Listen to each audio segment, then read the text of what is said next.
Hello students, welcome back. आज के इस क्लास में हम लोग अपने सैंपल पेपर के सेक्शन डी को कवर करने वाले हैं। जैसा कि हमने प्रीवियस क्लास में section B and section C को हमने सॉल्व किया था, तो आज हम लोग देखेंगे ना सेक्शन डी के अंदर कौन कौन से आपके क्वेश्चन दिए गए। अब क्वेश्चन को करने से पहले ना एक बात हम लोग समझेंगे। देखो, सेक्शन जो डी आपका है ना, इसके अंदर टोटल आपके कितने क्वेश्चन होंगे, तो टोटल आपको ना इसके अंदर 4 क्वेश्चन मिलेंगे। ठीक है ना, टोटल जो नंबर ऑफ आपको क्वेश्चंस मिलेंगे इसके अंदर वो 4 क्वेश्चन मिलेंगे। एंड हर एक क्वेश्चन का क्या मिलेगा आपको 5 मार्क्स मिलेगा, यानी कि ईच क्वेश्चन कितने मार्क्स कैरी करेंगे सेक्शन डी के अंदर में, तो आपके 5 मार्क्स को कैरी करेंगे। एंड इस क्वेश्चन में ना जितने भी क्वेश्चंस होंगे, सपोज दैट मान के चलो यहाँ पर आपका ना क्वेश्चन नंबर 30 है। देखो 4 क्वेश्चंस तो आपके होंगे, लेकिन हर एक क्वेश्चन में क्या होगा आपके पास ऑप्शंस होंगे।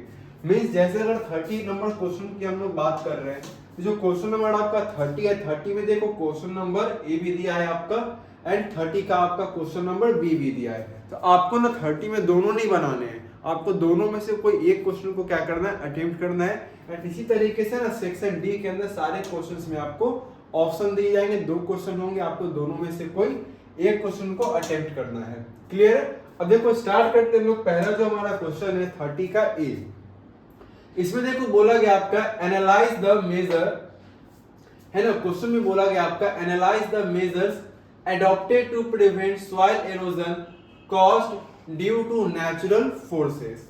अब देखो यहाँ पर जो पॉइंट आपका लिया गया है वो सॉइल एरोजन के बारे में लिया गया है। अब सॉइल एरोजन के बारे में हमने पढ़ा है,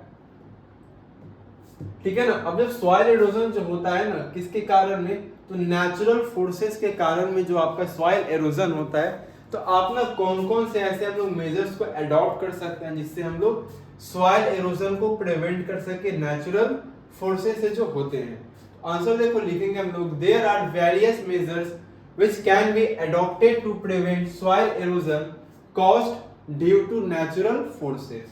यानी कि देखो बोला गया ना, हम लोग बहुत सारे क्या कर सकते हैं, वेरियस मेजर्स को हम लोग ना अडॉप्ट कर सकते हैं जिसके कारण हम लोग क्या कर पाएंगे, तो सॉइल एरोजन को नेचुरल फोर्सेस से कॉज होने से रोक सकते हैं।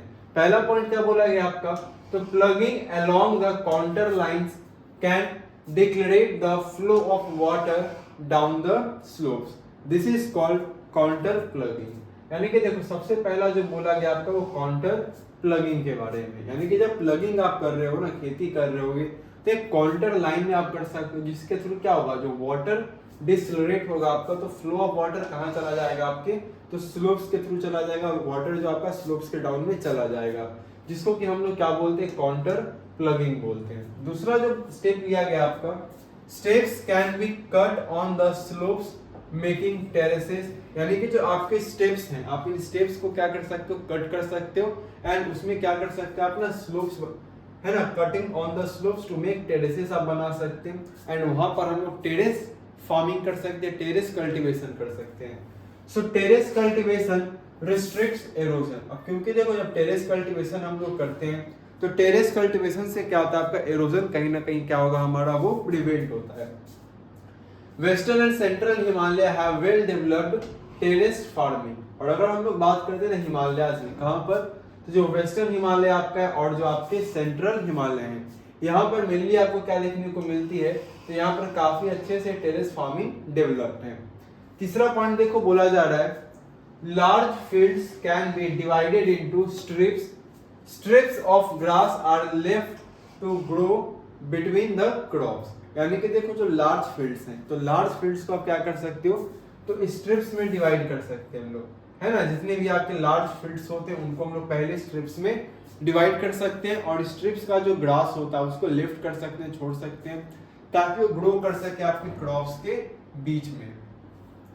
This breaks up the force of the wind, and इससे आपको क्या देखने को मिलेगा, जो फोर्स ऑफ द विंड है वो आपका ब्रेक होगा। And this method is known as strip cropping, and इस मेथड को हम लोग क्या बोलेंगे, तो this method is called the strip farming. Fourth point बोला गया आपका, planting lines of trees to create shelter also works in similar way. यानी कि चौथा पॉइंट में क्या कर सकते हो, प्लांटिंग कर सकते हो आपके, तो लाइन्स ऑफ ट्रीज को, ताकि आप क्या क्रिएट कर सको, एक शेल्टर आप क्रिएट कर सको, जो कि आपका किस में वर्क करेगा, तो एक सिमिलर वे में वर्क करेगा। रोज of such trees are called shelter beds. And इस रोज ऑफ जो ट्रीज होते हैं ना, इन रोज ऑफ ट्रीज को हम लोग क्या बोलते हैं, शेल्टर बेड्स बोलते हैं. These shelter beds have contributed significantly to the stabilization of sand dunes and in stabilizing the desert in western India. And ये जो आपके ना shelter beds होते हैं contribute करते हैं आपके significantly stabilization करने में आपके sand dunes का, and stabilizing करते हैं आपके deserts को कहाँ पर, western India में. And last जो fifth आपका point बोला गया, इसमें बोला गया आपका natural forces like wind, glacier and water lead to soil erosion. अब देखो जो चौथा है, तो नॉर्मली जो नेचुरल फोर्सेस आपके हैं ना, जो विंड हो गया आपका, अब विंड के अलावा हम लोग ना ग्लेशियर के बारे में बात कर सकते हैं. ग्लेशियर के अलावा आपके जो वाटर है, ये सभी भी क्या करते हैं, आपके सॉइल इरोजन को लीड करते हैं.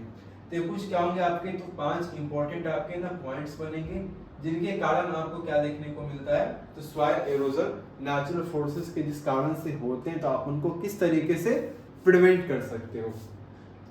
चलो आगे हम लोग बात करते हैं. नेक्स्ट हमारा है क्वेश्चन नंबर 30 का बी. अब देखो इसमें क्या बोला गया है, तो 30 के बी में क्वेश्चन दिया गया आपका, Mohan recently bought a farm and wants to grow crops such as sugarcane, cotton and jowar. He is unfamiliar with the local soil types and climatic conditions. Help him identifying the appropriate soil type and its properties for successful farming. अब देखो मोहन एक लड़का है, ठीक है ना, मोहन क्या एक लड़का है. अब वो ना डिसाइड करता है कि उसने एक फार्म खरीदा है ना, एक फार्म वगैरह उसने खरीद लिया है, एंड वो कुछ क्रॉप्स को ना ग्रो करना चाहता है. एंड वो कौन से क्रॉप्स को ग्रो करना चाहता है, तो शुगर केन ग्रो करना चाहता है, वो कॉटन ग्रो करना चाहता है, एंड वो ज्वार ग्रो करना चाहता है. ठीक है, इतना तो क्लियर है. लेकिन ना अभी जो क्रॉप्स हम लोग ग्रो करेंगे, तो जाहिर सी बात है ना, क्रॉप्स के लिए सॉइल टाइप्स का, सॉइल काफी इंपॉर्टेंट है.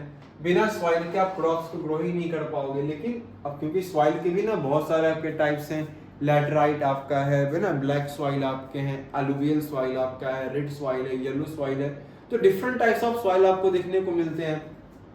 लेकिन सॉइल टाइप्स मतलब ये जो क्रॉप्स को ग्रो करना चाहता है ना, तो इन क्रॉप्स के लिए कौन सा सॉइल चाहिए, सॉइल का कौन सा टाइप चाहिए, मोहन है ना, मोहन को इसके बारे में पता नहीं है. और ना ही इन क्रॉप्स के लिए क्या क्लाइमेटिक कंडीशंस होते हैं इसके बारे में उसको पता है. तो हमें क्या करना है, तो मोहन की हेल्प करना है. किस लिए, ताकि वो सॉइल टाइप्स को पता लगा सके कि ये जो क्रॉप्स को ग्रो करना चाहता है, इन क्रॉप्स के लिए कौन से सॉइल टाइप्स आपके ज्यादा एप्रोप्रिएट हैं, एंड उन सॉइल टाइप्स के क्या क्या प्रॉपर्टीज हैं, ताकि वो जान के सक्सेसफुली फार्मिंग वहां पर कर सके. क्लियर है. अब देखो आंसर की जब हम लोग बात करेंगे, तो देखो अगर आपने एक पॉइंट यहाँ पर देख रहे हो कॉटन, तो कॉटन आपको बहुत अच्छे से पता होगा. कॉटन के लिए आपको कौन सी सॉइल टाइप चाहिए होती है, तो ब्लैक सॉइल चाहिए होती है. ठीक है ना. एंड एक कॉटन जो मिलनी आपको ज्यादा देखने को मिलता है कौन से स्टेट में, इसको भी ध्यान रखेंगे. कॉटन की खेती जो सबसे ज्यादा आपकी की जाती है, वो गुजरात एंड महाराष्ट्र में की जाती है ना. कहाँ पर, तो कॉटन की जो खेती आपकी सबसे ज्यादा की जाती है, वो गुजरात एंड महाराष्ट्र में की जाती है. ठीक है ना, गुजरात एंड महाराष्ट्र में कॉटन की खेती आपकी सबसे ज्यादा की जाती है. ठीक है. अब देखो आंसर में क्या यहाँ पे मेंशन किया गया है, black soil is ideal for growing cotton, jowar and sugarcane. देखो पहला तो इसका प्रॉब्लम सॉल्व हो गया कि सॉइल टाइप्स कौन सा एप्रोप्रिएट होगा, तो ब्लैक सॉइल आपका आइडियल है cotton, jowar and sugarcane के ग्रो करने के लिए. अब सेकंड हम लोग बात करेंगे इनके प्रॉपर्टीज की, ताकि प्रॉपर्टी जानेगा तब तो सक्सेसफुली वहां पर फार्मिंग कर पाएगा. तो जब बात करेंगे हम लोग ना प्रॉपर्टीज की, देखो सबसे पहला प्रॉपर्टी क्या लिया गया आपका, this type of soil is typical of the Deccan trap basalt region spread over north west Deccan plateau and is made up of lava flows. अब देखो पहला तो क्या बोला गया ना कि जो ब्लैक सॉइल आपका होता है, तो टिपिकल क्या होता है आपका, डेक्कन ट्रैप में पाया जाता है आपका, है ना. कौन से रीजन में, तो पूरा एक नॉर्थ वेस्ट का जो डेक्कन प्लेट्यू वहां पर एक पूरी तरह से स्प्रेड है. एंड ये जो ब्लैक सॉइल का फॉर्मेशन हुआ आपका कैसे हुआ है, तो लावा फ्लोस से. दूसरा देखो फीचर हमारा है, they cover the plateaus of Maharashtra, Saurashtra, Malwa, Madhya Pradesh and Chhattisgarh and extend in the south east direction along the Godavari and the Krishna valley.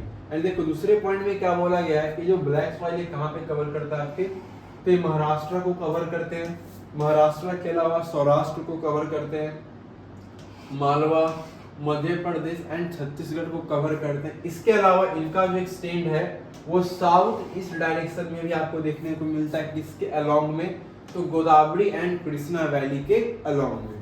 तीसरा देखो फीचर, इसका दूसरा फीचर है the black soils are made up of extremely fine clay material.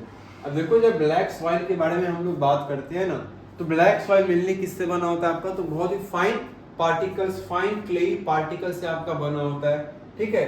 They are well known for their capacity to hold moisture, और ये जानी किस लिए जाती है, तो ब्लैक सॉइल मेनली आपकी जानी जाती है मॉइस्चर को होल्ड करने के लिए। ब्लैक सॉइल में क्या होता है आपका ना, तो मॉइस्चर होल्ड करने की कैपेसिटी इनके अंदर काफी ज्यादा होती है। चलो आगे लोग बात करेंगे फोर्थ फीचर में, in addition they are rich in soil nutrient. सबसे इंपॉर्टेंट क्या आपका ना कि आपके सॉइल न्यूट्रिएंट्स में काफी ज्यादा क्या होते हैं, रिच होते हैं, जिसके अंदर क्या क्या आपको देखने को मिलेगा, कैल्शियम कार्बोनेट, मैग्नीशियम आपको देखने को मिलते हैं, पोटास एंड लाइम। ये भी याद रखेंगे ना कि जो सॉइल न्यूट्रिएंट्स में काफी ज्यादा क्या होता है आपके रिच होते हैं, और कौन कौन से आपके न्यूट्रिएंट्स देखने को मिलते हैं, तो calcium carbonate, magnesium, potash and lime. चलो आगे हम लोग बात करते हैं, नेक्स्ट हमारा है क्वेश्चन नंबर 31। तो देखो क्वेश्चन नंबर 31 में बोला जा रहा है हमारा क्या है क्वेश्चन, तो romanticism a cultural movement sought to develop a particular form of nationalist sentiment, justify the statement with suitable arguments। अब देखो स्टेटमेंट बेस्ड क्वेश्चन आपका है, तो स्टेटमेंट आपका दे दिया गया है, स्टेटमेंट को आपको क्या करना है, एक्सप्लेन करना है, स्टेटमेंट को आपको जस्टिफाई करना है, ठीक है ना। पहला बोला गया आपका जो रोमांटिसिज्म आपका है ना, एक कल्चरल मूवमेंट आपका था जो कि इसके कारण डेवलप होता आपका पार्टिकुलर फॉर्म ऑफ एक नेशनल सेंटिमेंट लोगों में क्या होता है, डेवलप होता है। तो आर्गुमेंट्स के साथ हमें क्या करने हैं, इसको जस्टिफाई करना है। अब देखो जब जस्टिफाई करने की बात है, सबसे पहले देखो हम लोग क्या लिखेंगे इसमें, the development of nationalism did not come about only through Wars and territorial expansion.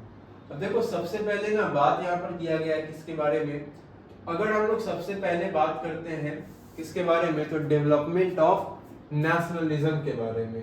जब नेशनलिज्म के डेवलपमेंट की ना बात की जा रही है, तो नेशनलिज्म का डेवलपमेंट आपका सिर्फ और सिर्फ वॉर या फिर टेरिटोरियल एक्सपेंशन से नहीं हुआ है।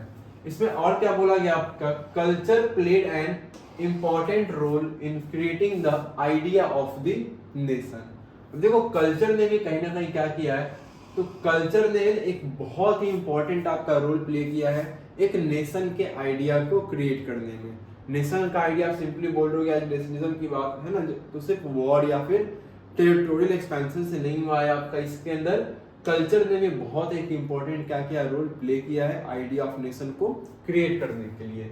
जिसमें हम लोग बात करेंगे तो आर्ट एंड पोएट्री आपकी है, स्टोरीज है, music help express and shape nationalist feelings.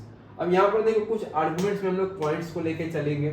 देखो पहला जो पॉइंट आपका लिखा गया है, इसमें देखो बोला जा रहा है क्या हमारा, romantic artist and poets generally criticised. अब देखो जैसे ना हम लोग बात करेंगे रोमांटिक आर्टिस्ट एंड पोएट्स की, वो जनरली क्या करते थे आपके, criticise the glorification of reason and science and focused instead on emotions, intuition and mystical feelings. Their effort was to create a sense of shared collective heritage, a common cultural past as the basis of a nation.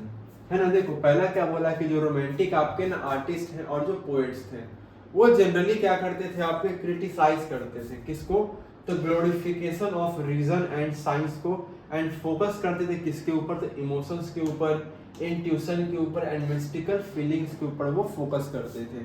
उनका effort क्या था कि एक sense of shared collective heritage create किया जाए, एक common cultural past हो, किसके बेसिस पर, तो as a basis of nation में।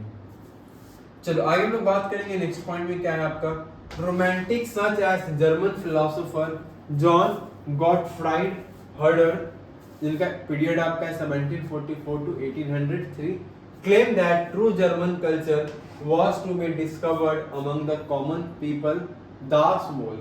It was through folk songs, folk poetry and folk dances that the true spirit of the nation, जिनको ना वोल्सगिस्ट बोलते हैं, was popularized. So collecting and recording these forms of folk culture was essential to the project of nation building. यानी ये देखो बोला गया Romantics, जैसे हम लोग जर्मन फिलोसोफर के बारे में बात करते हैं, जो कि हमारे ना जॉन है ना, जो कि कौन थे हमारे, तो जॉन गॉटफ्राइड हर्डर थे, जिनका टाइम पीरियड 1744 to 1803 चला था। इन्होंने क्लेम किया है कि जो ट्रू जर्मन कल्चर है ना, वो लोगों के बीच में, कॉमन पीपल के बीच में डिस्कवर्ड करना भी है, जिसको वो दास वोल्क बोलते थे। एंड उन्होंने बोला कि सिर्फ और सिर्फ हो सकता है फोल्क सॉन्ग्स के थ्रू, फोल्क पोएट्री के थ्रू एंड फोल्क डांसेस के थ्रू, कि जो नेशन का, क्योंकि यही हमारे का नेशन के ट्रू स्पिरिट है, इनको हमें पॉपुलराइज करना होगा। एंड इसी कारण इन्होंने क्या किया है, तो कलेक्टिंग और recording in forms of folk culture को स्टार्ट किया, जो कि आगे चल के एक नेशन बिल्डिंग का एक प्रोजेक्ट बनता है। क्लियर है? आगे देखो इसमें हम कुछ और अगर पॉइंट्स के बारे में बात करेंगे। देखो सबसे पहले ना वर्नाकुलर लैंग्वेज आएगा आपका, जिसमें ना कलेक्शन आपका किया जाता था लोकल फोकलॉर का आपका, जो कि एंशिएंट नेशन का आपका स्पिरिट होता था। इसके अलावा हम कुछ बात करेंगे लैंग्वेज ने भी क्या क्या काफी इंपॉर्टेंट आपका रोल प्ले किया है नेशनल सेंटिमेंट्स को डेवलप करने में। ठीक है, तो कुछ अब और दूसरे पॉइंट्स क्या कर सकते हो यहाँ पर लिख सकते हो। चलो आगे हम लोग बात करेंगे, नेक्स्ट हमारा है क्वेश्चन नंबर 31 का बी। अब देखो जब क्वेश्चन नंबर ना 31 के हम लोग बी की बात करेंगे, इसमें देखो बोला गया कि आपका the treaty of Vienna depicted that the spirit of conservatism substantiate the statement with key features of the treaty. अब देखो एक ट्रीटी ऑफ वियना होती है आपकी, तो ट्रीटी ऑफ वियना में क्या होता है ना, डिपिक्ट किया जाता है किसका, तो स्पिरिट ऑफ कंजर्वेटिज्म फिर से वापस आ जाती है। जैसे हमने पढ़ा था ना, आपने अगर पढ़ा होगा तो नेशनलिज्म इन यूरोप में अगर आप देखोगे ना कि 1815 में, कब, तो 1815 में क्या होता है कि जब ना नेपोलियन की क्या होती है, वाटरलू के बैटल में हार होती है, तो वहां पर फिर से कहीं ना कहीं आपको क्या देखने को मिलता है, तो मोनार्की वहां पर फिर से क्या होती है, रिस्टोर हो जाती है ना, मोनार्की फिर से रिस्टोर होती है आपकी, या सिंपल यूं कहो जो बर्बन फैमिली है ना, तो वापस से क्या करते हैं, आपके पावर में आ जाते हैं। ठीक है, इसी के बारे में हमें क्या करना है, तो बोला गया स्पिरिट ऑफ कंजर्वेटिज्म क्या करता है आपका, जो ट्रीटी ऑफ वीना होती है ना, वो कहीं ना कहीं क्या करती है आपकी, तो स्पिरिट ऑफ कंजर्वेटिज्म को डिपिक्ट करती है। तो आपको इस स्टेटमेंट को सबस्टेंटिएट करना है, एंड इस ट्रीटी के क्या की फीचर्स थे, इसके बारे में भी हमें क्या करने हैं, बताने हैं। चलो सबसे पहले देखो हम लोग बात करेंगे क्या होता है आपका, so after the defeat of Napoleon in 1850, है ना, 1815 में क्या होता है, तो नेपोलियन बोनापार्ट की डिफीट होती है वाटरलू के बैटल में। देन आगे क्या होता है आपका, European government were driven by a spirit of conservatism, and यहीं से क्या होती है ना, जो यूरोपियन गवर्नमेंट होती है वो ड्रिवन होती है किसके द्वारा, तो एक स्पिरिट ऑफ कंजर्वेटिज्म के द्वारा। The representatives of the 4 great European powers, इसमें कौन कौन आपके थे, तो ब्रिटेन थे, रसिया थे, फ्रांसिया थे एंड ऑस्ट्रिया थे। ये 4 मेन क्या थे आपके, 4 ग्रेट आपके यूरोपियन पावर्स थे। Who had collectively defeated Napoleon, जिन्होंने कलेक्टिवली क्या किया था, इन चारों ने मिलकर के नेपोलियन को वाटरलू के बैटल में डिफीट किया। ये सभी कहाँ मिलते हैं, तो ये सभी मिलते हैं आपके वीना में, to draw up a settlement for Europe, ताकि वीना में मिलते हैं ताकि यूरोप के लिए क्या किया जाए, आपका एक सेटलमेंट को ड्रॉ किया जा सके। The Congress was hosted by the Austrian Chancellor Duke Metternich. The result was the Treaty of Vienna of 1815.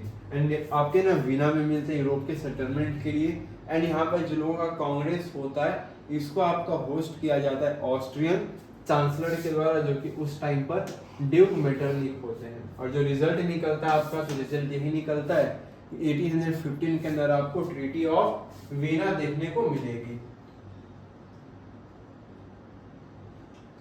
चलो आगे हम बात है, चलो अब नेक्स्ट हम लोग कुछ बात करेंगे यहाँ पर क्या, तो जो ट्रीटी ऑफ वीना थी ना, इसके हम लोग कुछ क्या करेंगे, तो ट्रीटी ऑफ वीना के कुछ की फीचर्स के बारे में हम लोग ना बात करेंगे। देखो अगर हम लोग कुछ की फीचर्स के बारे में बात करते हैं ट्रीटी ऑफ वीना का, देखो पहला तो क्या आपका है, its object was to undo the changes that had come about in Europe during the Napoleonic wars and to restore the monarchies that had been overthrown by Napoleon and create a new conservative order in Europe। देखो पहला point simple क्या है, देखो treaty of Veena का देखो पहला इनका main काम क्या था कि जो भी चेंजेस हुए हैं यूरोप के अंदर में नेपोलियनिक वॉर के समय में, उन सभी को अंडो करना। एंड दूसरा पॉइंट क्या बोला गया है, दूसरे में बोला गया कि मोनार्की को फिर से क्या करेंगे, रिस्टोर करेंगे, जो कि आपके ना नेपोलियन के द्वारा ओवरथ्रो किया गया है। एंड हम लोग ये क्या करेंगे, न्यू कंजर्वेटिव ऑर्डर को यूरोप में क्या करेंगे, क्रिएट करेंगे।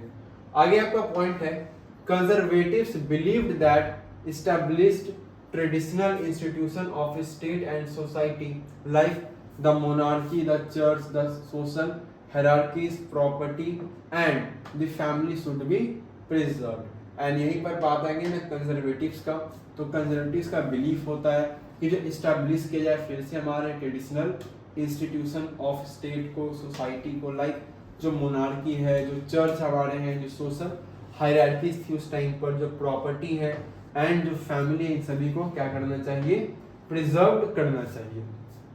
चलो आगे हम लोग बात करेंगे the Bourbon dynasty deposed during the French revolution.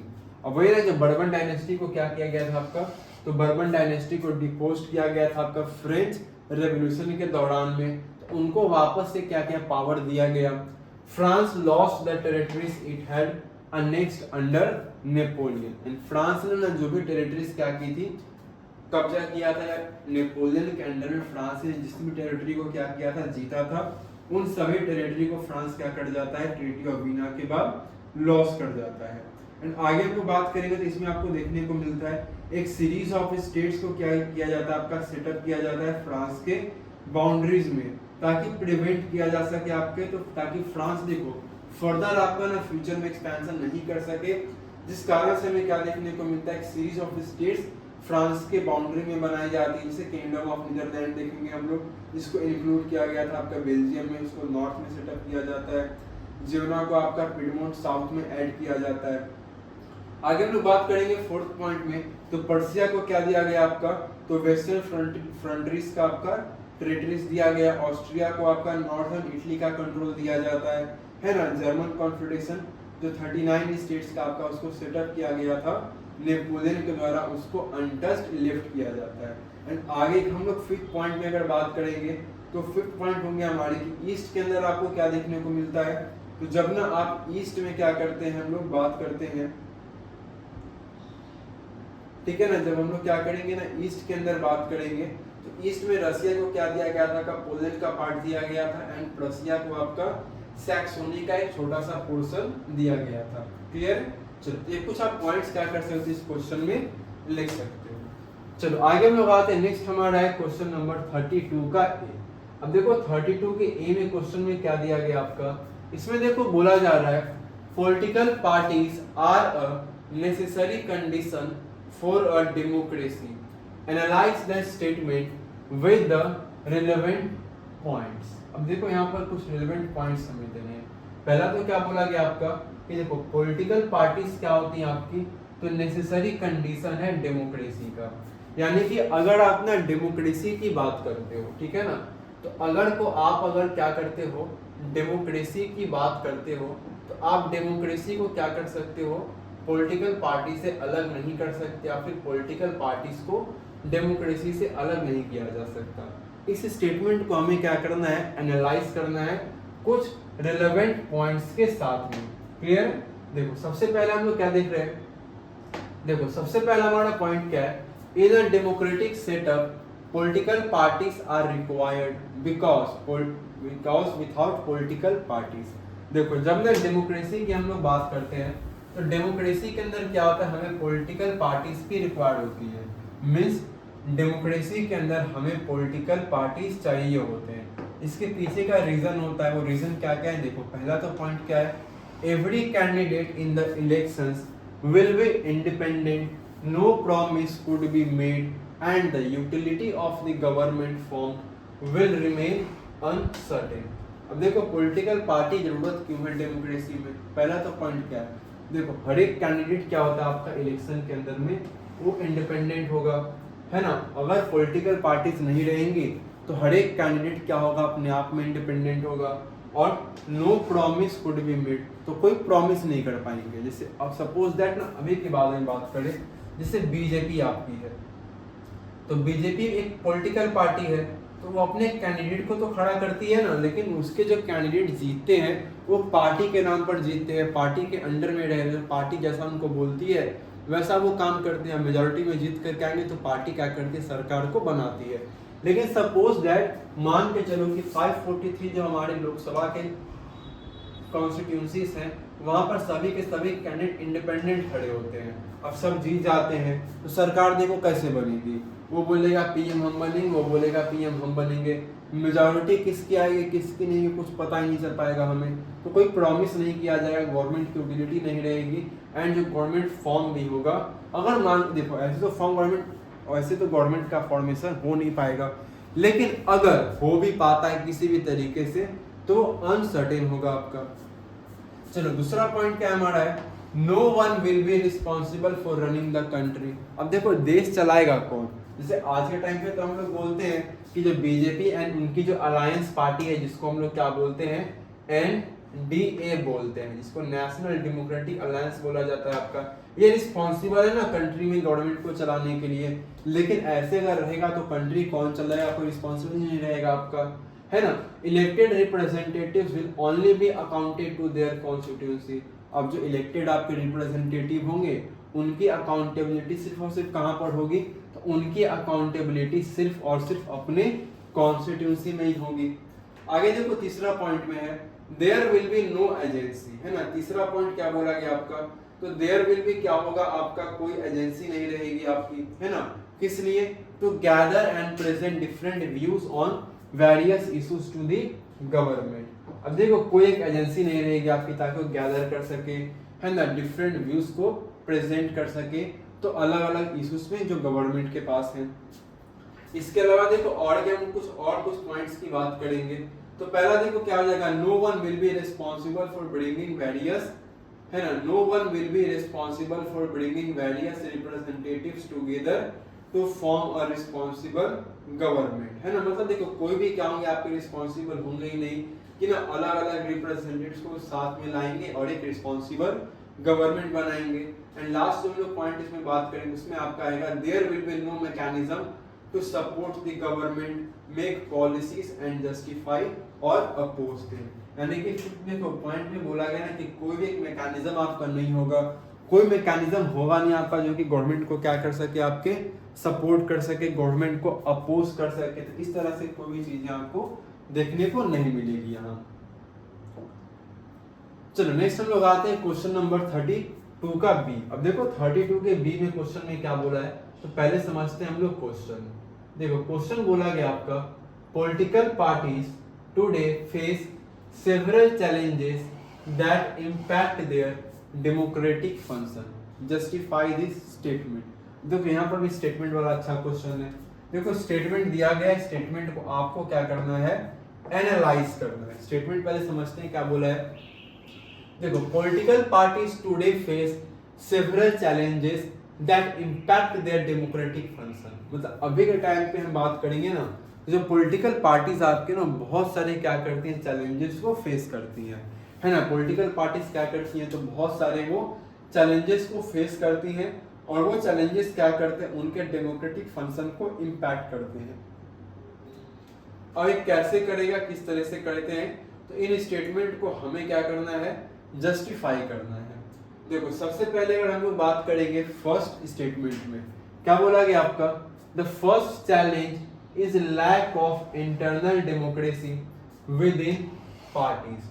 देखो फर्स्ट ऑफ ऑल बात करेंगे ना, तो जितने भी आपके पॉलिटिकल पार्टीज हैं उनके अंदर खुद ही क्या होता है आपको, तो इंटरनल डेमोक्रेसी का लैक देखने को मिलता है ना। पॉलिटिकल पार्टीज में खुद ही क्या होता है, तो उनके अंदर ना इंटरनल डेमोक्रेसी का आपको लैक देखने को मिलता है। All over the world there is a tendency in political parties towards concentration of power in one or few leaders at the top। अब देखो ये नॉट सिर्फ इंडिया की बात है, ये बात सिर्फ इंडिया की नहीं है। आप इंडिया के पर्सपेक्टिव से देखते ही चलोगे या फिर आप इंडिया के अलावा किसी भी दूसरे कंट्री को कंपेयर करो जहां पर क्या है आपका ना डेमोक्रेसी है। तो आप जब पॉलिटिकल पार्टीज की बात करते हो ना, सो कॉल्ड जो छोटी या बड़ी कोई भी आपकी ना पॉलिटिकल पार्टीज आपको जो देखने को मिलती है, वहां पर जो मिलनी जो पूरी पार्टी का जो कंट्रोल होता है आपका ना कुछ एक दो नेता के ना हाथ में होता है। जैसे सपोज दैट हम लोग बात करेंगे ना, जैसे अगर आप क्या करते हो ना, अगर एग्जांपल हम लेते हैं ना आरजेडी में, जैसे एक ना लोकल पार्टी आपकी है, स्टेट पार्टी हमारी है, ठीक है ना, बिहार के अंदर है। इसके अंदर आप देखोगे ना जो लालू फैमिली है उन्हीं का इन्फ्लुएंस होता है इस पूरे पार्टी के अंदर में, है ना। इसके अलावा अगर मैं आपसे बात करूं, अगर आप करेंटली बात करते हो तो दुनिया की वन ऑफ द सबसे बड़ी पॉलिटिकल पार्टी है, जैसे अगर आप ना बीजेपी पार्टी की बात करते हो, इसके अंदर जो मेनली आपको इन्फ्लुएंस देखने को मिलता ना है, इधर वो हमारे जो प्राइम मिनिस्टर हैं नरेंद्र मोदी, उनका इन्फ्लुएंस है। और एक और अगर हम लोग बात करेंगे नरेंद्र मोदी के अलावा जो कि करंटली हमारे होम मिनिस्टर भी हैं अमित शाह, इन्हीं दोनों का आपको ना ज़्यादा इन्फ्लुएंस देखने को मिलता है बीजेपी के अंदर में, ठीक है ना। और भी बहुत सारे लीडर्स हैं इस पार्टी के अंदर में जो कि काफ़ी प्रोमिनेंट है एंड काफ़ी इंपॉर्टेंट है। लेकिन जब पार्टी की बात करेगी, जो पार्टी पूरे चला कौन रहे हैं, जिनके कंट्रोल में पूरी पार्टी है, तो यही दो लोग आपके हैं, ठीक है। तो हर जगह पे होती है आपकी, नॉट इवन बीजेपी के अंदर में है। आप किसी भी पॉलिटिकल पार्टी का एग्जाम्पल ले लो, वहाँ पर जो मेन कंट्रोल पार्टी का होता है आपका ना कुछ एक दो नेताओं के हाथ में ही देखने को मिलेगा कंट्रोल। क्लियर है। आगे देखो बात करते हैं हम लोग, parties do not keep membership register, है ना। पार्टीज देखो क्या करती है, तो मेंबरशिप रजिस्टर को भी क्या करते हैं, कीप नहीं करती है। जिसमें क्या होता है आपका, do not hold organisational meeting, है ना, ऑर्गेनाइजेशनल मीटिंग को होल्ड नहीं करते हैं आपके, and do not conduct internal elections regularly. अब देखो इंटरनल इलेक्शन रेगुलरली क्या करते हैं, वो कंडक्ट आपके नहीं करते हैं। और जब इंटरनल इलेक्शंस को जब कंडक्ट नहीं करने की बात है कि आपने सिंपल देखा होगा, इसे बीजेपी पार्टी का एग्जांपल, किसी भी पार्टी का एग्जांपल लेते हैं। सपोज दैट एबीसी कोई पार्टी मान लो, अब पार्टी के अंदर भी ना बहुत सारे पोस्ट होते हैं, जैसे पार्टी का कोई प्रेसिडेंट कौन बनेगा, है ना, पार्टी के सेक्रेटरी कौन बनेंगे आपके, तो इस तरह से ना बहुत सारे अलग अलग क्या होते हैं पार्टी के अंदर भी पोस्ट होते हैं। तो उन पोस्ट के लिए कि कौन बनेगा, हेड बनेगा या नहीं, तो वहाँ पर इन पार्टीज के अंदर क्या होता है, इलेक्शन नहीं होते हैं।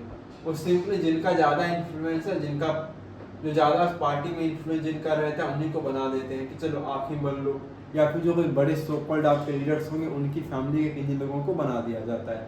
तो वहाँ पर इंटरनल डेमोक्रेसी का आपको पॉलिटिकल पार्टीज के अंदर भी लैक देखने को मिलता है। आगे देखो बोला गया आपका, ordinary members of the party do not gate sufficient information on what happens inside the party. और जो आपके ना छोटे मोटे जो कॉमन पीपल हैं या फिर जो ऑर्डिनरी मेंबर्स होते हैं आपके पार्टी के, तो उनको सफिशिएंट इंफॉर्मेशन नहीं मिल पाता है कि पार्टी के अंदर में क्या चीजें चल रही हैं। They do not have the means और the connection needed to influence the decision. उनके पास ना कोई मीन्स है, ना ही कनेक्शंस होते हैं इतने अच्छे कि वो पार्टीज के ना डिसीजन को किस तरह से इन्फ्लुएंस कर सके। क्लियर है। देखो आगे लोग आते हैं सेकंड चैलेंज में। The second challenge of dynastic succession is related to the first one. अब देखो सेकंड जो हमारा चैलेंज है वो डायनेस्टिक सक्सेशन है। सपोज दैट मान के चलो कि अगर आपका एक पार्टी है, तो आपका पार्टी है तो आपके बेटे आगे चल के क्या बनेगा, उस पार्टी को चलाएगा, फिर आगे चल के जो उसका बेटा होगा उस पार्टी को चलाएगा। तो सक्सेशन भी आपको क्या देखने को मिलती है, पॉलिटिकल पार्टीज में देखने को मिलती है। Since most of political parties do not practice open and transparent procedure for their functioning. और यही कारण क्या होगा कि अधिकतर जो पार्टीज आपकी होती है ना, वो एक क्या करती हैं आपकी, तो वो ट्रांसपेरेंट एंड प्रोसीजर को क्या करती हैं, ऑप्ट नहीं करती अपने फंक्शनिंग के बारे में बताने के लिए। There are very few ways for an ordinary worker to rise to the top in the party. और बहुत कम ऐसे आपको ना देखने को मिलता है कि कोई एक ऑर्डिनरी वर्कर क्या करता है आपके पॉलिटिकल पार्टीज के अंदर टॉप पर पहुंच पाते हैं। इसका जो बेस्ट एग्जांपल हमारे पास है वो हमारे कौन है, नरेंद्र मोदी जो हमारे प्राइम मिनिस्टर हैं। यानी ऑर्डिनरी क्या थे, पहले वो ना बीजेपी के अंदर मेंबर थे एंड आज पूरी की पूरी पार्टी क्या कर रहे हैं, उनके अंडर में चलती है। ठीक है, तो ऐसे बहुत कम एग्जांपल आपको देखने को मिलते हैं।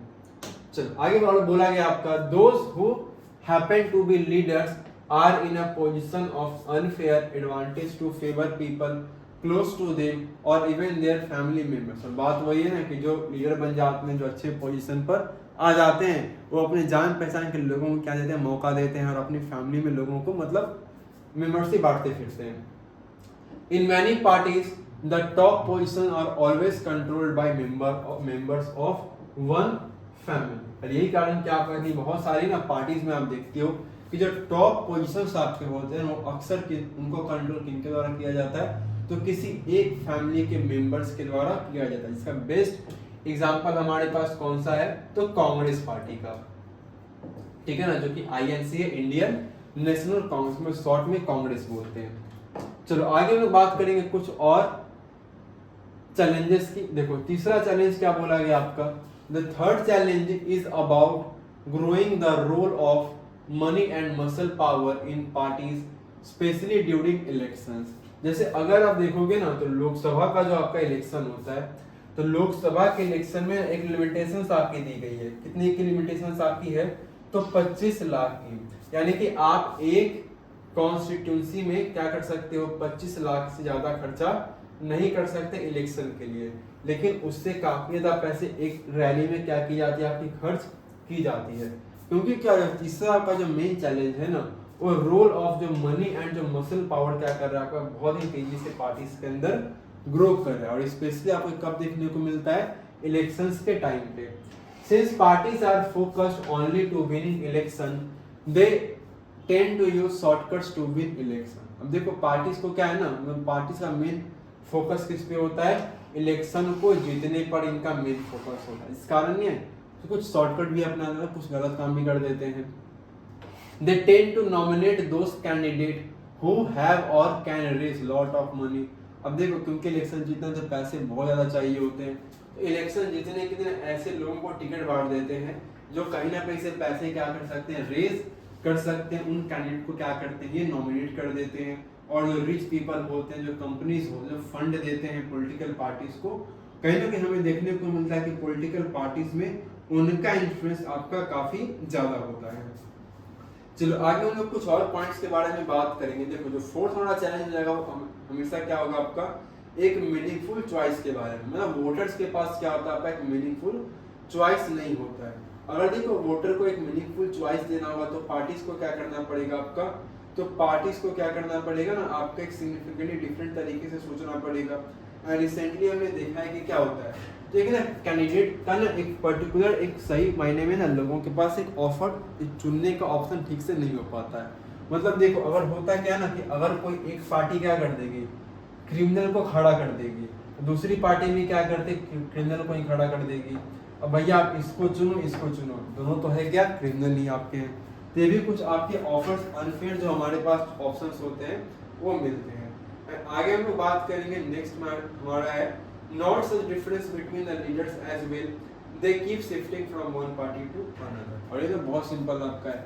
अब देखो यहाँ पे चूज का तो ऑप्शन मिलता ही मिलता है, लेकिन बहुत बार आप देखो जो फिफ्थ आपका जो चैलेंज है ना, उसमें आपको देखने को मिलता है कि बहुत बार क्या लीडर्स जो होते हैं ना, बराबर ना एक पार्टी से दूसरे पार्टी में ना शिफ्ट कर जाएंगे। आज इस पार्टी में रहेंगे, कल को उस पार्टी में। ये भी एक बहुत बड़ा क्या है, पॉलिटिकल पार्टीज के लिए चैलेंज है। चलो आगे हम लोग आते हैं, नेक्स्ट हमारा है क्वेश्चन नंबर 33। अब देखो 33 क्वेश्चन में क्या बोला गया है, इसमें देखो पहला बोला गया है, miss X wants to start a savory food store in her village, she wants to supplement her income to raise the standard of living of her family. How do we think self-help groups can help? Support your answer with reasons। अब देखो यहाँ पर ना हमें self help groups के बारे में बोला गया है। मतलब देखो मिस एक्स है, मतलब वो एक अपनी सेवरी फूड स्टोर अपने गांव में ना वो स्टार्ट करना चाहती है। तो क्या ताकि वो अपनी इनकम को क्या कर सके, थोड़ा सा रेज कर सके, अपनी फैमिली के स्टैंडर्ड लिविंग को थोड़ा सा अच्छा कर सके। तो वो ना आपको कि हाउ डू यू में आपको क्या लगता है किस तरीके से सेल्फ हेल्प ग्रुप उनकी मदद करेगा, आपको क्या देना है, अपने आंसर के सपोर्ट में कुछ रीजंस देने हैं। अब देखो आंसर हम लोग क्या लिखेंगे, पहला हमारा आएगा self help group help the poor to become self reliant in terms of savings and generating income. यानी कि अगर ना आप सेल्फ हेल्प ग्रुप्स की बात करते हो तो मेनली क्या करता है, तो पुअर को हेल्प करता है सेल्फ रिलायंट बनने में इन terms of savings and generating income में। अब कुछ पॉइंट्स क्या क्या, पहला पॉइंट देखो बोला गया आपका can avail the facilities of loans from formal sources like bank at a lower rate of interest. देखो पहला क्या करता है ना, सेल्फ हेल्प ग्रुप्स की मदद से आपको लोन मिल जाएगी और भी फॉर्मल सेक्टर फॉर्मल सोर्सेज जैसे बैंक से, और वो भी काफी कम रेट ऑफ इंटरेस्ट पे। दूसरा आपका है they do not demand collateral and so she can easily access. अब देखो दूसरा क्या है कि जब ना आप सेल्फ हेल्प ग्रुप्स के थ्रू लोन वगैरह ग्रांट करवाते हो तो आपसे ना कोलैटरल नहीं मांगते हैं, मतलब आपसे कुछ नहीं बोलेंगे ना कुछ गिरवी रख दो, ऐसा कुछ वहां पर डिमांड उनकी नहीं होती है।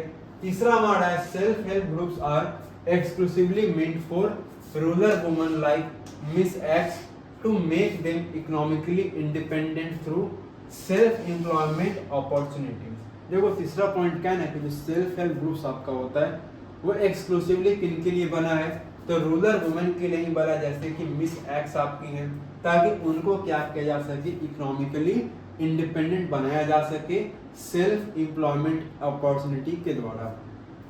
फोर्थ पॉइंट हमारा है this will help her to start and expand her business and thus improving the standard of living। आगे आपका है policies and decision of the party. अब देखो आगे क्या बोला गया है, तो देखो फोर्थ जब हम लोग ना पॉइंट की बात करेंगे तो फोर्थ पॉइंट में बोला गया आपका कि देखो नॉर्मली क्या है ना कि हेल्प करेगा उनको एक्सपैंड करने में अपने बिजनेस को एंड thus इम्प्रूविंग क्या करेगा, आपके स्टैंडर्ड ऑफ लिविंग को क्या करेगा, उनका इम्प्रूव करेगा, है ना। स्टैंडर्ड ऑफ लिविंग को उनके क्या करेंगे, इससे उनकी जो स्टैंडर्ड ऑफ लिविंग होगी वो भी क्या होगी, आपकी इम्प्रूव होगी।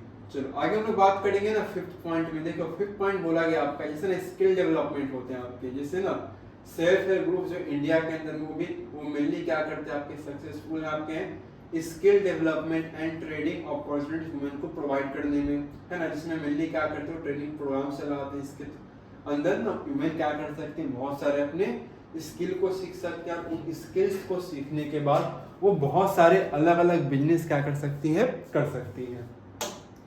चलो आगे हम लोग बात करेंगे, नेक्स्ट हमारा है क्वेश्चन नंबर 33। अब देखो क्वेश्चन नंबर 33 में क्या बोला गया आपका, money by providing the crucial intermediate step eliminates the need for double coincidence of wants, justify the statement, highlight the significance of the modern form of money in India। अब देखो इस point में क्या बोला गया ना, जब इस पॉइंट के बारे में हम लोग बात करेंगे कि मनी क्या करता है आपका, तो मनी आपका एक क्रूशियल इंटरमीडिएट क्या करता है, प्रोवाइड करता है, जिसके थ्रू ना जो एलिमिनेट आपका मतलब जो डबल कोइंसिडेंस का नीड आपका बॉन्ड्स का है वो पूरी तरीके से यहाँ पर क्या हो चुकी है, आपकी एलिमिनेट हो चुकी है, ठीक है ना। अब इसके देखो पीछे में कुछ पॉइंट्स की बात करेंगे, तो हमें इस स्टेटमेंट को हाईलाइट करना है ना। मॉडर्न जो फॉर्म ऑफ मनी इंडिया के अंदर में है ना, उसके सिग्निफिकेंस के बारे में हमें क्या करने हैं, बताने हैं। देखो सबसे पहले हम लोग बात करेंगे ना बार्टर सिस्टम से स्टार्ट करेंगे।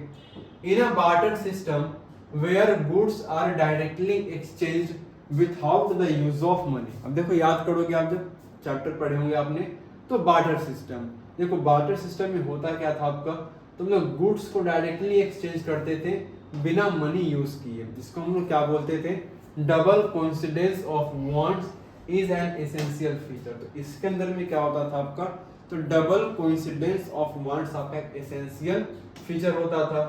इन contrast in an economy where money is in use, money by providing the crucial intermediate stops eliminates the need for double coincidence of want।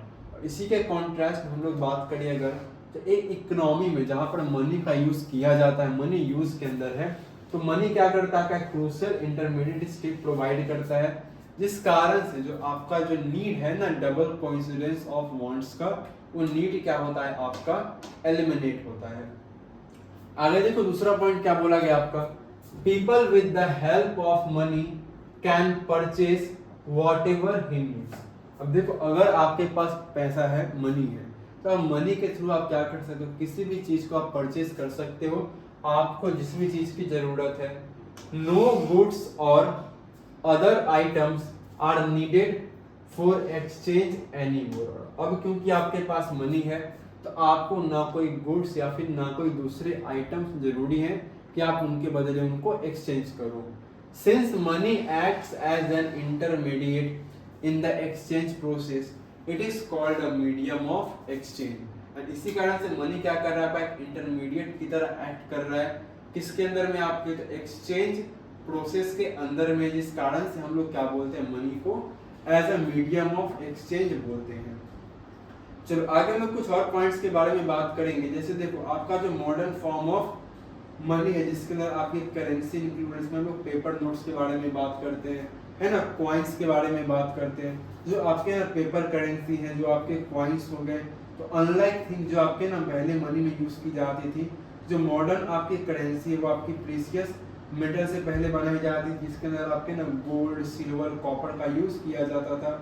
And unlike grain and cattle, they are neither of everyday use, the modern currency is without any use of its own. ठीक है, आगे देखो हम लोग बात करेंगे, जब money के फॉर्मेशन की हम लोग बात करेंगे ना, तो मनी आपका एक मीडियम ऑफ एक्सचेंज है। क्यों मीडियम ऑफ एक्सचेंज है, क्योंकि मनी को जो हमारी गवर्नमेंट ऑफ इंडिया है वो क्या करती है, ऑथराइज्ड करती है। ठीक है ना, मनी आपका एक मीडियम ऑफ एक्सचेंज इसीलिए माना गया है क्योंकि मनी को हमारी जो गवर्नमेंट ऑफ इंडिया है वो क्या करती है, ऑथराइज्ड करती है। एंड आरबीआई क्या करती है, आपकी करेंसी नोट्स को इशू करती है ना। फोर्थ में क्या लिखोगे, आरबीआई जो है वो करेंसी को क्या करते, इशू करते गवर्नमेंट के बिहाफ में। ठीक है, तो कुछ आप पॉइंट्स क्या कर सकते हो यहाँ पर लिख सकते हो इसके अंदर में।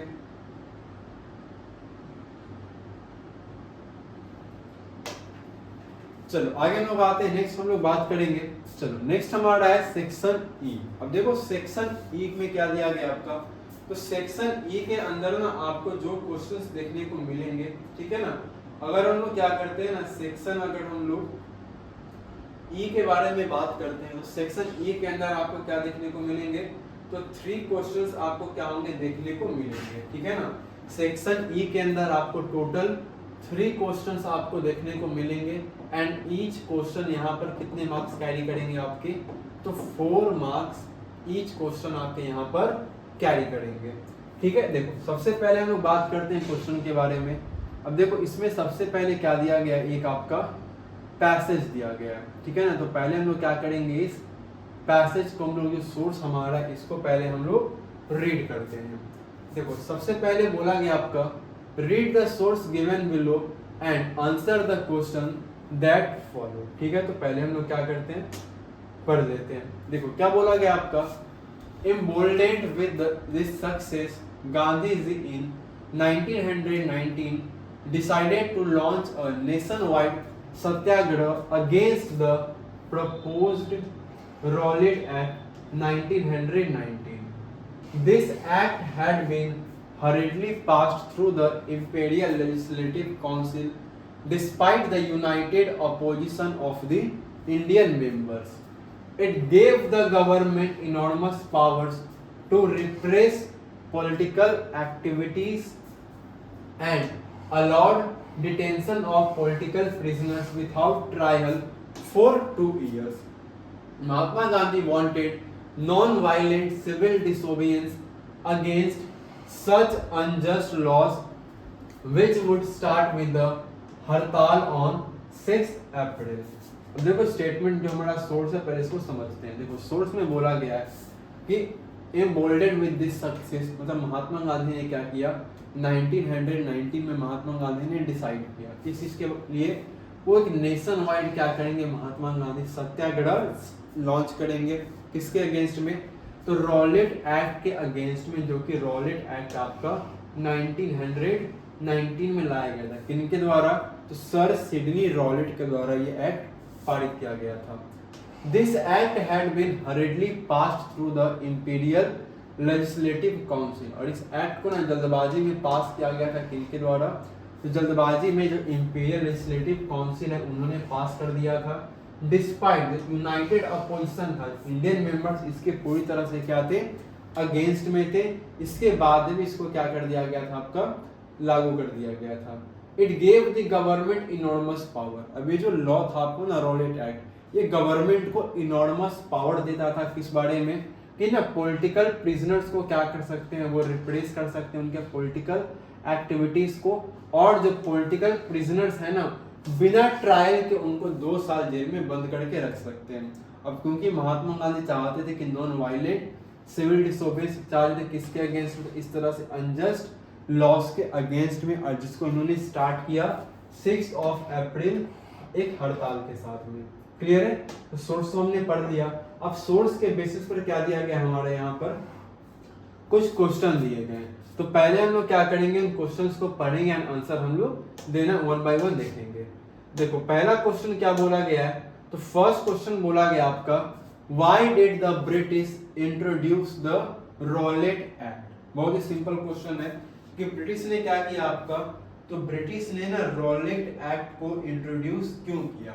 सिंपल देखो आंसर लिखेंगे, one of the primary reasons, ठीक है ना, आंसर आएगा हमारा one of the primary reasons, ठीक है ना, one of the primary reasons for the Rowlatt act was to suppress the growing nationalist movement and unrest in India. देखो अगर एक ना मेन रीजन के अगर हम लोग बात करते हैं जिस कारण से आपका रॉलेट एक्ट को लाया गया, ताकि देखो जो ग्रोइंग हमारा क्या है, तो नेशनलिस्ट मूवमेंट इंडियंस के अंदर उस टाइम पर क्या चल रहा था आपका? नेशनलिस्ट मूवमेंट ग्रो कर रहा था। तो उनको खत्म करने के लिए इन्होंने जल्दबाजी में क्या किया? रॉलेट एक्ट को पास कर दिया। The Rowlatt act gave the colonial authorities all power to arrest and detain individuals without trial. And जो रॉलेट एक्ट क्या करता था? तो कॉलोनियल गवर्नमेंट को पूरी अथॉरिटी देता था, पूरे पावर्स देता था कि अरेस्ट कर सकते हैं, डिटेन कर सकते हैं पॉलिटिकल प्रिजनर्स को बिना किसी ट्रायल के, making it easier to suppress political opposition. और ऐसा करने से क्या होगा? जो पॉलिटिकल अपोजिशन है उनको बड़ी आसानी से सप्रेस किया जा सकता है एंड प्रिवेंट फर्दर नेशनलिस्ट एगिटेशंस। ठीक है, तो पहला हमारा हो गया। चलो दूसरा क्वेश्चन क्या बोला गया हमारा? Examine the effect of this act on Indians. अब देखो क्योंकि जो एक्ट आया आपका रॉलेट एक्ट, तो रॉलेट एक्ट आने से ना इंडियंस के ऊपर इसका क्या इफेक्ट आता है उसके बारे में हमसे पूछा गया है। देखो the act gave the authorities the powers to prohibit public gatherings and censorship the press, censor the press. देखो एक्ट ने क्या किया है? तो अथॉरिटीज दिया है, पावर दिया है पूरी तरह से गवर्नमेंट को कि वो पब्लिक गैदरिंग्स को प्रोहिबिट कर सके, सेंसर कर सके प्रेस को। तो लाइफ कैसे अफेक्ट होगी अगर उसको देखें। देखो पहला पॉइंट है this कर्ब the freedom of speech and assembly. सबसे पहला तो क्या होगा हमारा? जो कर्ब होगा हमारा freedom of speech and assembly as Indians were, आगे हमारा है as Indians were no longer free to express their political views. क्योंकि अब देखो इंडियंस क्या थे? अब वो अपने ना पॉलिटिकल व्यूज को एक्सप्रेस नहीं कर पा रहे थे क्योंकि उनकी freedom of speech and assembly कब हुई थी। Hold the public meetings, public meeting नहीं होल्ड कर सकते थे, और publish materials critical of British rule, और ना ही कोई मटेरियल को पब्लिश कर सकते थे जिसमें वो एक ब्रिटिश रूल को क्रिटिसाइज कर सके without risking arrest and prosecution. दूसरा देखो पॉइंट आपका है random arrest and detention powers under the Rowlatt act led to widespread the misuse of power. अब देखो रैंडमली अरेस्ट करने लगा लोगों को ना, जिसको मन करता उठा के जेल में ना अंग्रेज बंद कर देते थे इस एक्ट के अंदर। अब इससे होता क्या है कि वाइड स्प्रेड हमें क्या देखने को, इस पावर का लोगों ने मिसयूज किया and many political leaders, activist and ordinary citizens were arrested of suspicion on being involved in anti British activity. बस शक के बिना पर ना कि आप ब्रिटिश के अगेंस्ट में हो सकता है काम कर रहे हो, तो शक के बिना पर डाउट पे ही लोगों को अरेस्ट करके जेल में ले भेजा जाता था। This resulted in a element of fear where people were afraid to voice their opinions against British operation। और जब लोगों में एक तरह से ना डर बैठ गया कि अंग्रेज क्या करते हैं, जिसको मर्जी उसको उठा करके क्या करते हैं, जेल के अंदर ना बंद कर देते हैं। इस बात का लोगों में डर बैठ गया और लोगों ने ब्रिटिश के अगेंस्ट मतलब जो दमनकारी उनकी नीति चल रही थी उनके अगेंस्ट बोलने से भी लोगों ने क्या कर दिया, मना कर दिया।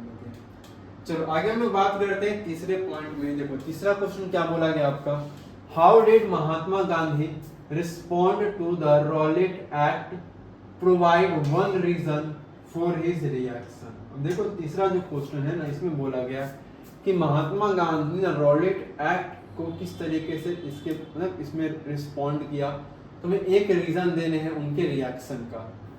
ठीक है, तो उसको हम लोग देखते हैं कि महात्मा गांधी के ना क्या रिएक्शन थे इस मूवमेंट को लेकर के। ठीक है ना, तो तीसरा हम लोग आंसर अपना लिखेंगे, इसमें हम लोग बात करेंगे Mahatma Gandhi wanted non civil disobedient against such unjust laws, है ना। सिंपली हमने पढ़ा था कि महात्मा गांधी क्या चाहते थे आपके, तो Mahatma Gandhi non violent civil डिसोबिएंट चाहते थे इन अनजस्ट लॉ के अगेंस्ट में, जिसको उन्होंने 6 अप्रैल को आपके हड़ताल के साथ में क्या किया, स्टार्ट भी किया।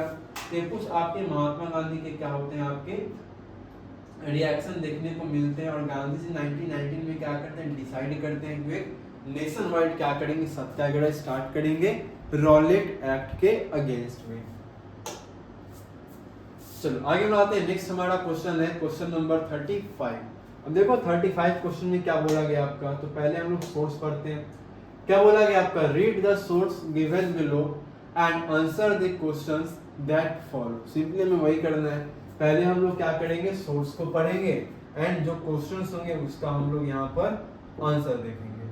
देखो पहले बोला गया आपका, given the evidence and renewability of water, it is difficult to imagine that we may suffer from water scarcity. The moment we speak of water shortages, we immediately associate it with regions having low rainfall or those that are drought prone. We instantaneously visualize the deserts of Rajasthan and women balancing many mud-cast earthen pots used for collecting and storing water and traveling long distances to get water.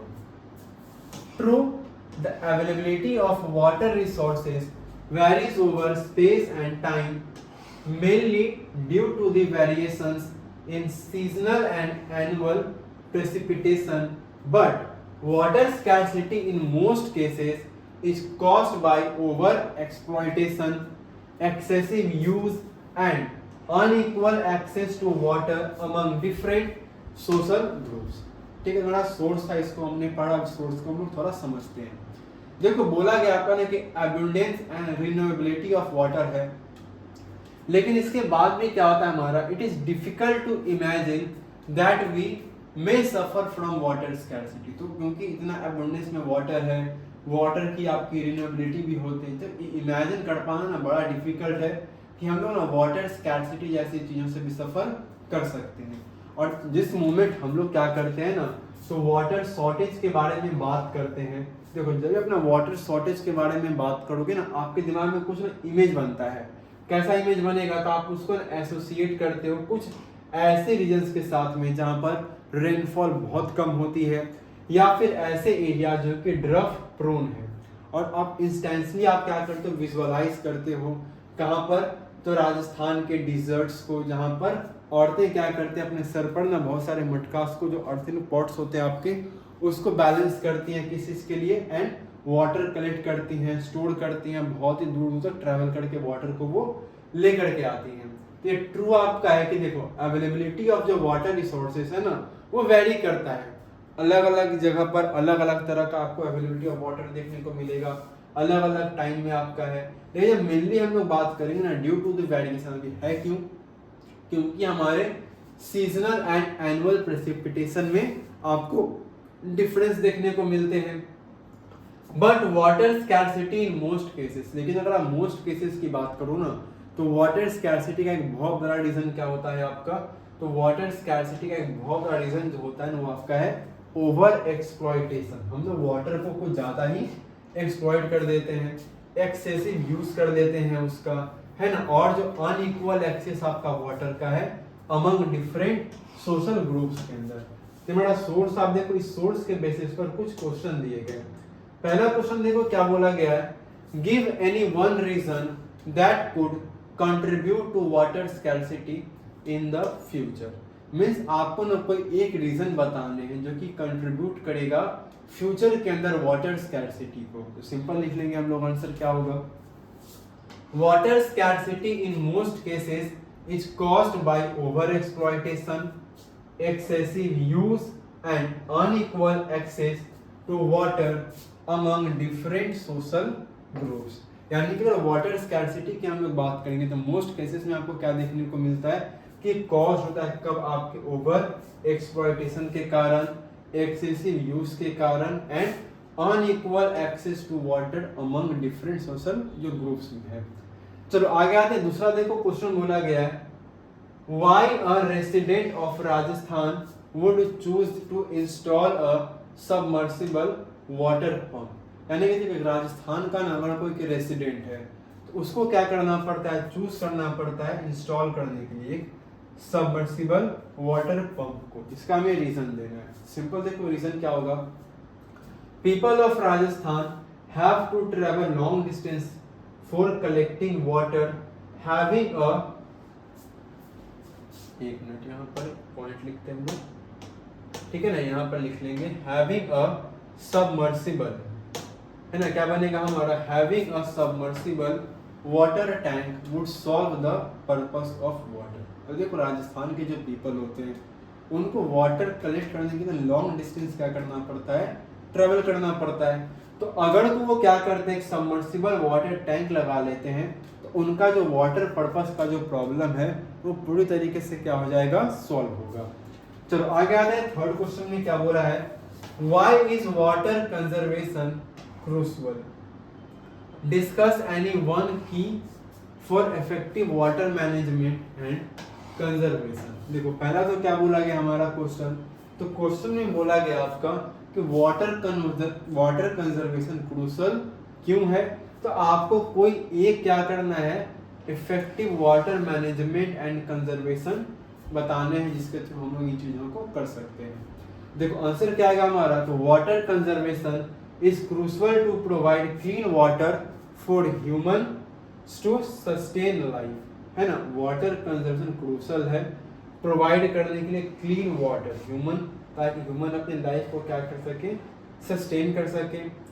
Conservation of water require a lot of concentrate efforts from every person in the world। अब देखो जब ना water conservation की बात करें तो सिर्फ एक आदमी के करने से नहीं होगा, वाटर कंजर्वेशन आपका जो हर कोई करेगा तभी जाके क्या होगा, आपका वाटर कंजर्व हो पाएगा। किसी एक के कर देने से क्या कुछ होने वाला नहीं है। तो कुछ लोग स्टेप्स ले सकते हैं जिसके थ्रू हम लोग वाटर को कंजर्व कर सकते हैं।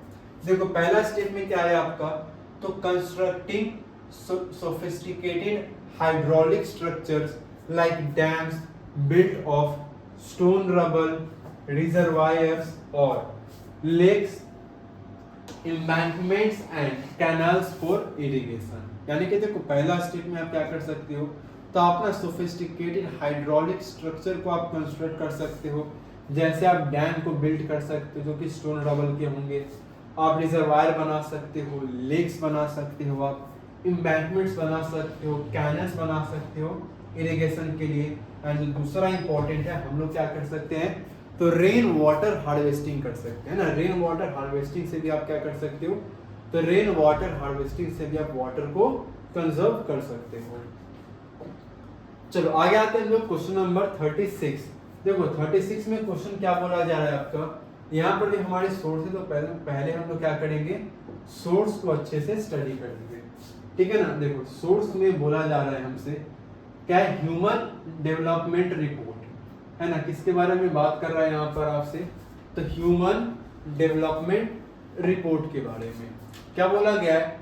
Once it is realised that even though the level of income is important yet it is an inadequate measures of the level of development, we begin to think of other criteria.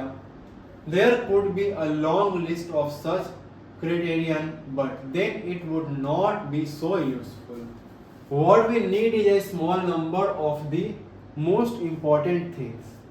Health and education indicators, such as the ones we used in comparison of Kerala and Punjab, are among them. Over the past decades or so, health and education indicators have come to be widely used along with income as a measure of development. For instance, Human Development Report published by UNDP compares countries based on the educational levels of the people, their health status and per capita income. It would be interesting to look at certain relevant data regarding India and its neighbors from Human Development Report 2006. अब पहले source को हम लोग समझते हैं, source में बोला क्या गया। देखो सोर्स आपका जो है वो ह्यूमन डेवलपमेंट रिपोर्ट के बारे में बात कर रहा है। इसमें देखो क्या हो गया, once it is realise that even though the level of income is important. देखो लेवल ऑफ इनकम क्या है आपका, काफी इंपॉर्टेंट है, लेकिन इसके अलावा एक इनएडिक्वेट मेजर आपका है ना, एक इनएडिक्वेट मेजर आपका है लेवल ऑफ डेवलपमेंट का। तो जैसे आप इसके अलावा आप और भी क्या कर दूसरे और क्राइटेरिया को ढूंढते ह्यूमन डेवलपमेंट इंडेक्स को रिपोर्ट को बताने के लिए। तो इसमें क्या था आपका ना, there could be a long list of such criteria, यानी इनकम के अलावा जब और दूसरे क्राइटेरिया की आप बात करते हो तो दूसरे में ना और बहुत सारे अलग अलग क्राइटेरिया आपको देखने को मिलते हैं जो कि उतने यूजफुल नहीं है। जैसे अगर बात करेंगे तो हमें ना small number of most of the important thing चाहिए। इसमें हेल्थ एंड एजुकेशन एक इम्पोर्टेंट क्या बनता है आपका, इंडिकेटर बनता है। इसका कंपैरिजन अगर आप करते हो केरल का पंजाब के साथ में, तो अगर पास्ट डिकेड्स की हम लोग बात करेंगे तो हेल्थ एजुकेशन इंडिकेटर क्या किया आपका, तो इसको वाइडली आपका यूज किया गया है ना, इनकम के अलावा एक मेजर ऑफ डेवलपमेंट को बताने के लिए। जैसे अगर आप बात करोगे ह्यूमन डेवलपमेंट रिपोर्ट जो पब्लिश आपकी की जाती है यूएनडीपी के द्वारा, एक कंपेयर करती है कंट्रीज को एजुकेशनल लेवल ऑफ पीपल में, पीपल का लोगों का एजुकेशन लेवल कितना है, हेल्थ स्टेटस क्या है लोगों का, एंड पर कैपिटा इनकम क्या है। It would interesting to look at certain relevant data regarding India and its neighbouring. तो अब अगर आपको अपने कंट्री को कंपेयर करना है कि आपके कंट्री का कितनी अच्छी पोजीशन में है, तो आप सिंपली क्या करते हो, ह्यूमन डेवलपमेंट रिपोर्ट को कंपेयर करते हो अपने कंट्री का और बाकी दूसरे कंट्री के साथ में। क्लियर? अब देखो इसी के बेस पे ना कुछ क्वेश्चन दिए गए हैं। पहला क्वेश्चन देखो बोला गया आपका, on what basis the UNDP compares countries on human development. बहुत ही सिंपल आएगा आपका, Human Development Report published by UNDP compares countries based on the educational levels of the people, their health status and per capita income। यानी कि जो human development आपकी report है जिसको UNDP आपकी पब्लिश करती है, ये कंपेयर करते हैं कंट्रीज को इनके बेस पर, तो उनके education level of the people कैसा है, उनके हेल्थ स्टेटस कैसे हैं एंड उनका पर कैपिटा इनकम कितना है। चलो आगे देखेंगे। क्वेश्चन नंबर सेकंड बोला गया आपका, एक्सप्लेन ह्यूमन डेवलपमेंट ब्रीफली। अब देखो सेकंड में बोला गया आपको ना कि ह्यूमन डेवलपमेंट को आपको क्या करने हैं, ब्रीफली बताने हैं, है ना। ह्यूमन डेवलपमेंट क्या है इसको आपको क्या करने हैं, ब्रीफली में एक्सप्लेन करने हैं, ठीक है ना। ब्रीफली हमें क्या करना है, इसको एक्सप्लेन करना है। तो सिंपल देखो लिखेंगे हम लोग, human development is a process, है ना। ह्यूमन डेवलपमेंट क्या है, जब ह्यूमन डेवलपमेंट की हम लोग बात करते हैं तो ह्यूमन डेवलपमेंट आपका एक प्रोसेस है किसी इसका, enhancing the range of people's choice, ताकि इसमें ना पीपल्स के चॉइस के रेंज को इनहैंस किया जा सके, increasing there opportunities for education, health care, income and empowerment. And इसके अंदर क्या की जाती है, तो इंक्रीजिंग की जाती है अपॉर्चुनिटीज को उनके एजुकेशन के लिए, उनके हेल्थ केयर के लिए, है ना, उनके इनकम के लिए एंड उनके एम्पावरमेंट के लिए। It also covers the full range of human choices from a sound physical environment to economic, political and social freedom.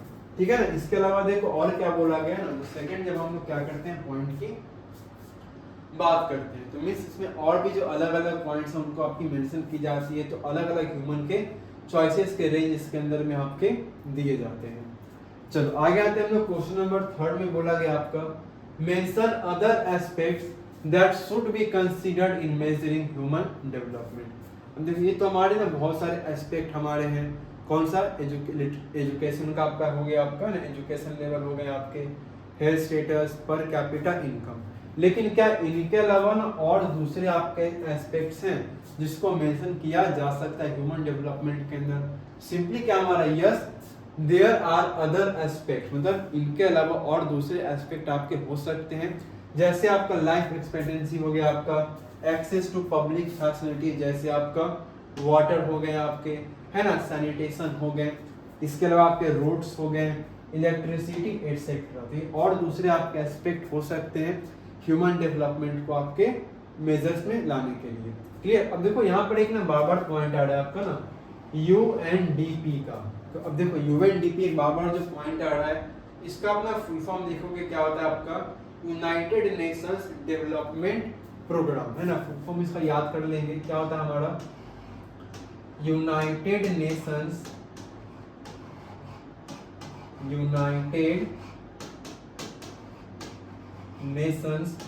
Development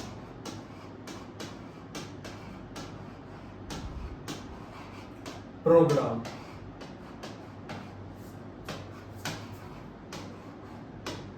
ठीक है ना। इसका फुल फॉर्म इंपॉर्टेंट, इसका फुल फॉर्म याद रखेंगे यूएनडीपी का, यूनाइटेड नेशंस डेवलपमेंट प्रोग्राम। चलो आगे हम लोग बढ़ते हैं। नेक्स्ट हमारा है क्वेश्चन नंबर 37। अब देखो क्वेश्चन नंबर जो 37 आपका है, ये क्वेश्चन नंबर 37 आपका लास्ट क्वेश्चन है। ठीक है ना। क्वेश्चन नंबर जो 37 है ये आपका लास्ट क्वेश्चन है, और ये क्वेश्चन आपका 5 मार्क्स क्या करेगा, कैरी करेगा। क्लियर है। अब देखो पहला पॉइंट में क्या बोला गया है, सो पहले पॉइंट में बोला गया आपका 2 places A and B have been marked on the given outline map of India. Identify them and write their correct names on the lines drawn near them. ठीक है ना। अब देखो पहला पॉइंट में क्या है, सो पहला अगर हम ना पॉइंट की बारे में बात करते हैं, तो मैप में क्या किया गया आपका, 2 आउटलाइन मैप ऑफ इंडिया में ना 2 प्लेसेस को आपके ए एंड बी को मार्क किया गया है। तो आपको पहले तो क्या करना है, तो आपको ना सबसे पहले जो करना है आइडेंटिफाई करना है उनको, एंड उनके ना करेक्ट नेम्स आपको क्या करना है लाइंस पर लिखने हैं उनके नियर में। पहला क्या है आपका, the place where the peasant satyagraha took place, and दूसरा आपका है Indian national Congress session was held at this place in September 1920। Clear है। अब देखो जो पहला बोला गया आपका ना, इसमें क्या है, note the following questions is for visually impaired candidates only in view of question number 37A। अब देखो ये वाला तो आपको ना मैप में करना है, तो 37 का ए आपका है ना 37 नंबर क्वेश्चन, ये आपके लिए है। लेकिन 37 जो में ए आ रहा है ना, ये जो क्वेश्चन आपका ना विजुअली इंपेयर्ड कैंडिडेट के लिए, ऐसे लोग जो कि विजुअली इंपेयर्ड हैं, जो देख वगैरह नहीं सकते, उनको स्टेटमेंट का सिर्फ और सिर्फ क्या देना होगा, आंसर देना होगा। हालांकि क्वेश्चन यहाँ पर दोनों सेम है, उनको बस ओरली क्या करना है, आंसर देना है, एंड आपको इसी क्वेश्चन को क्या करना है, मैप पर प्लॉट करना है। तो पहले लोग लिख लेते हैं प्लेस कौन से हैं। So name the place where peasant satyagraha took place. तो कौन से प्लेस पर आपका जो पीजन सत्याग्रह है वो टेक प्लेस करता है, तो वो करता है आपके खेड़ा में। कहां पर, आपके खेड़ा में करता है। एंड दूसरा आपका है name the place where the Indian national Congress session was held in September 1920। तो सितंबर 1920 में जो कांग्रेस का सेशन होता है वो कलकत्ता में होता है। ठीक है ना। कहां पर होगा आपका, तो वो आपके कैलकाटा में होता है। चलो आगे में आते हैं नेक्स्ट।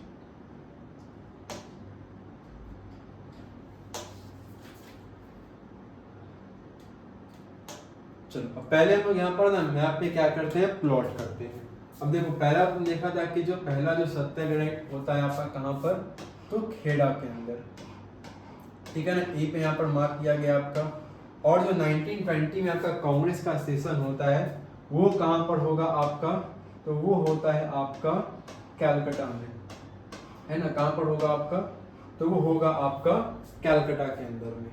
चलो आगे हम लोग आते हैं नेक्स्ट, हमारा क्या है, क्वेश्चन नंबर 37 का बी है। अब देखो 37 का बी क्वेश्चन है, इसमें क्या करना है हमें, इसमें देखो बोला गया है on the same outline map of India locate and label any 3 of the following with suitable symbols. अब देखो सेम मैप पर आपको क्या करना है, इंडिया के सेम मैप पर आपको कुछ चीजों को लोकेट करना है जो यहाँ पर आपको नेम देखने को मिलेगा। पहला क्या है आपका, अ सॉफ्टवेयर टेक्नोलॉजी पार्क इन महाराष्ट्र। दूसरा में बोला गया आपका अ कोल माइन इन झारखंड। तीसरा आपका है the tallest dam in India.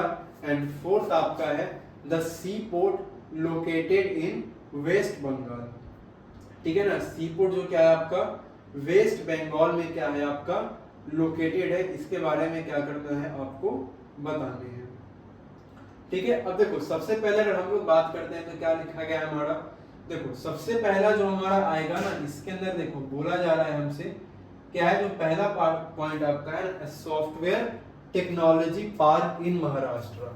तो ये कहाँ पर आपका है, तो पहले इसको हम लोग ना लिख लेते हैं, कहाँ पर हमारा है, तो सॉफ्टवेयर टेक्नोलॉजी पार्क जो कि महाराष्ट्र में है। ये कहाँ पर आपके महाराष्ट्र के पुणे में आपका है।